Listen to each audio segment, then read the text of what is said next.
Line 26 is called Darker Tension. This line explores adding the diminished arpeggio over the dominant to get a dark flat 9 sound on your 2/5 line.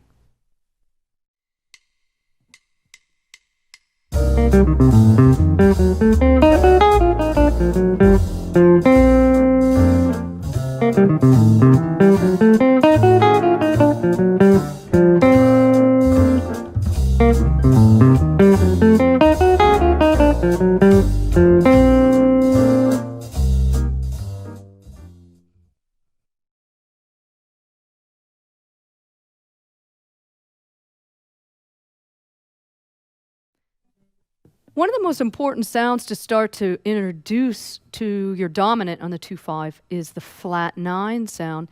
And you can achieve that by using a G flat, in this case over an F7, a G flat diminished arpeggio. And this is a big core of a lot of the jazz sound, is this flat 9 or using this diminished arpeggio. So a G flat diminished arpeggio over F7. Now, let me start at the beginning of the line.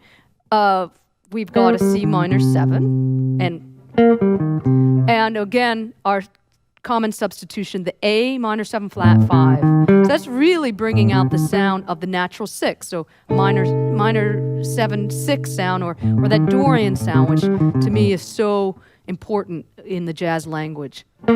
So we got a C minor 7, A minor 7 flat 5, or A half diminished. Sorry, I can't make up my mind which I prefer to call it.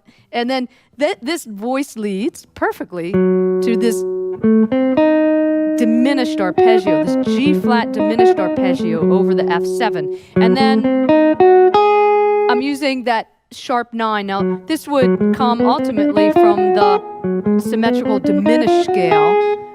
And we're going to get into that in a little bit more detail very shortly here. So I'll leave that for that when we get into that in depth. But I have this G flat diminished arpeggio, a little bit of that symmetrical diminished scale. So I'm really bringing out the sound of that F7 sharp 9, core jazz harmony sound. And then that resolves very nicely to the third of the B flat. So again, looking at how these lines are always setting up those resolutions by voice leading or by the smoothest motion, and oftentimes really accentuating those strong chord tones like the third of the chord. That's very definitive of that B flat major 7 chord. A little approach tone to the 6th.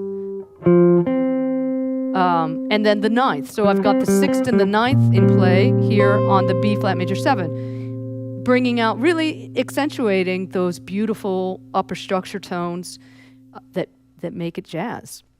So let me slow this down for you. And it goes like this.